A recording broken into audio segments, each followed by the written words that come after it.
Hi everyone, haven't had a video in a long time. Sorry about for being missing in action. So this is a junk journal that I did for my design team project for Made to Love, a local scrapbooking shop in Somerset in Singapore. And yeah, so I decided to go for a fall theme just because there was a lot of fall papers and they look really pretty. And the main product that I use, I'm gonna go grab it. Yeah, it's actually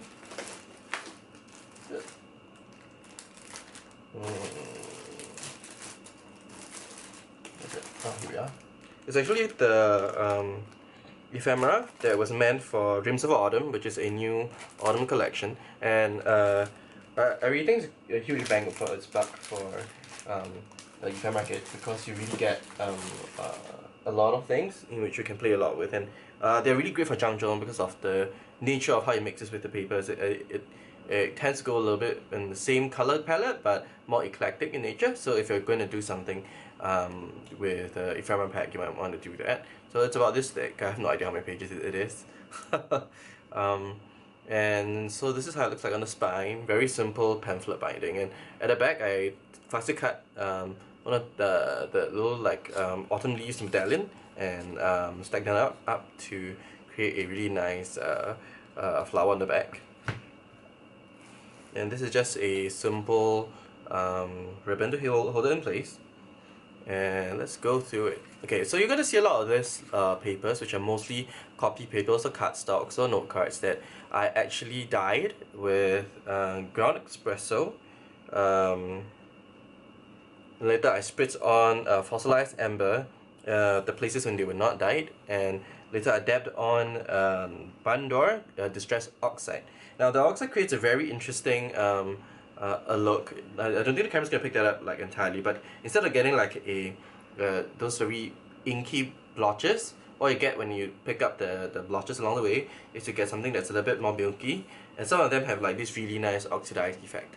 I'm not quite sure if the camera's gonna pick that up, but look at that. This is so cool. So I thought it went really well with the color palette.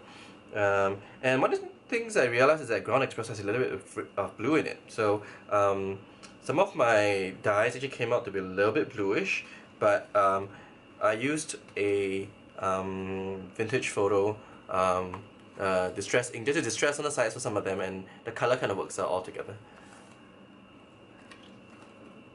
What I did as well is I took 6x6 paper pads from the Dreams of Autumn collection, and I took some of the patterns and I made them do like double pockets, which are really fun. Along the way as well, I thought like a particular paper that worked really well with the color palette was actually surprisingly Hollywood, vintage Hollywood from Graphic 45. And this is the color, this is the cutout page. I think it is called, I can't remember what it's called. I'm sure there's a name for it, but you know what it is. If you look at the link down into my description box below, I'll link you to my blog where all the product listings there that I used. And I also used a Maya Road doily die, and I cut out some cardstock and I dyed it the same way as well. So it kind of fits in with the color palette of the entire book. Over here you see some of the papers in which I could not sew into the book. I did a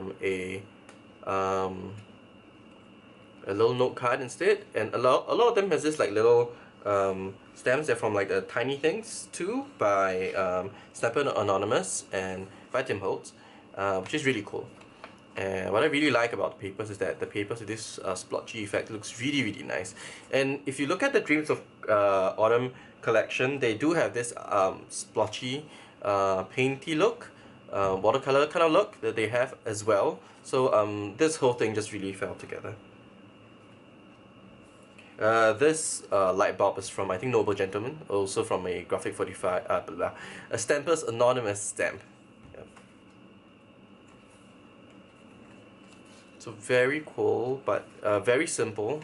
And so a lot of places in which they are blank is the places in which journaling can go on to, or you can put like photos as well. And here is like one of the envelope, which I also dyed in the same way, and it's a pocket for putting ephemeras and little doodads, right?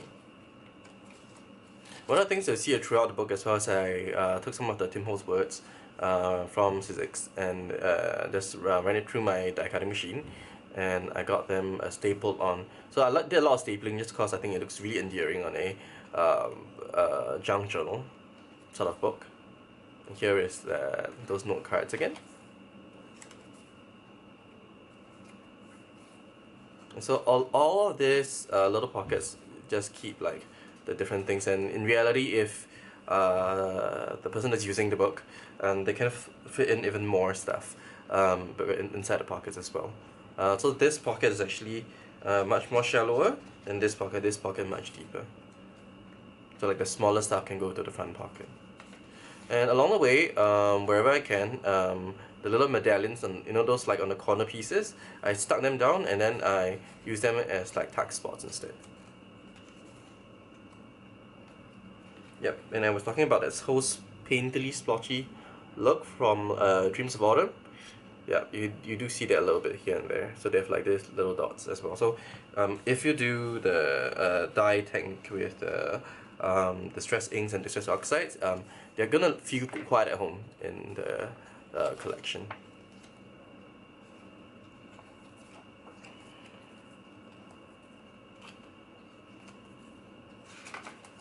So this is a very simple, relatively quick project to do. A little bit of preparation with like die cutting and stuff, but but it's relatively minimal, and the inking is fine.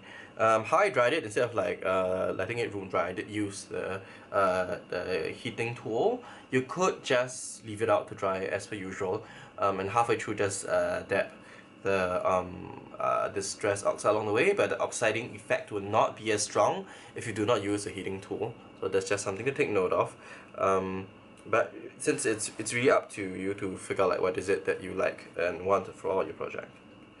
So thank you guys for watching, and I'll catch you guys next time. Hopefully I'll be a little bit more consistent in my video upload. I haven't uploaded a video since forever, and I've been quite busy in my real life, so oh well. Yeah, and hopefully you guys enjoy it. Please do look at the link down below that goes into the blog post for this project, and you'll be able to see the list of items that I use for this project. Bye!